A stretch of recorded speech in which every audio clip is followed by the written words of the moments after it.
Okay. Hello, my name is Will Stearns, and I will be doing my final project for our class on my favorite cup of local coffee, which comes from the company Opus. Specifically, we will look at a cup of light roast. The two main parts, and really the only parts besides the hot water in the coffee, are the coffee beans and the cup and lid. The cup looks just like what you see on this slide, and I will start going over how they get the beans. The information I report on this slide comes from my research on Opus's own webpage regarding this exact brew and the bag of beans you can actually buy from Opus if you want to brew your own cup at home. The beans for this certain cup of coffee come from a region of Ethiopia known as Yirgacheffe Beloya. From the Opus website, under this specific bag, it describes how the beans are harvested selectively and the workers there are paid based on their daily haul. They are then washed at a plant there on site in Ethiopia before being shipped by sea to ports in Florida. Then they are transported by a food distributor like Cisco or CBI to Opus's roasting headquarters in Gainesville. The picture above the text is actually taken of bean pickers in that region. Interestingly, my roommate, who is pretty in tune with the coffee world, told me that that specific region in Ethiopia is world renowned for having some of the best possible coffee beans out there. Now let's go ahead and look at the actual cup and lid. They have two different cups at Opus locations, one clear cup for cold drinks and a white paper one for warm drinks like seen in the picture. The cup for a warm drink comes to Opus from Solo. The company is headquartered in Lake Forest, Illinois, where they manufacture their products. From there, the cups are brought in by a distributor on a truck after being bought in bulk by Opus.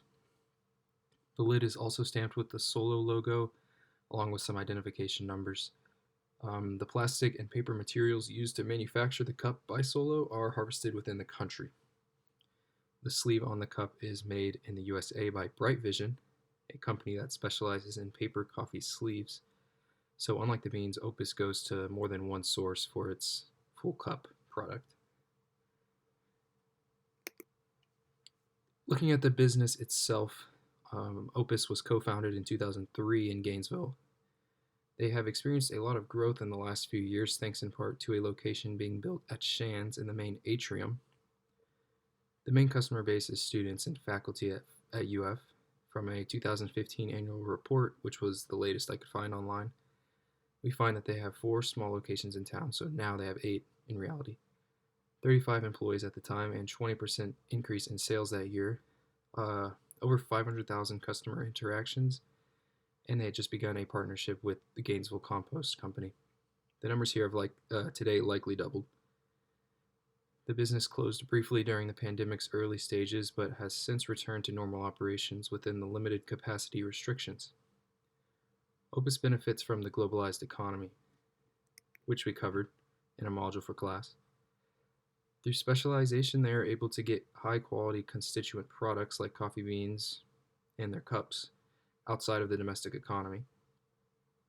They then can turn a profit by charging a higher price domestically after performing their specialized service, which is the actual brewing and formulation of the coffee. Opus gives back to the local area not only through their product, but also by providing jobs and competition. The policy implications that concern Opus Coffee can be split into 2 parts: domestic legislation and international legislation.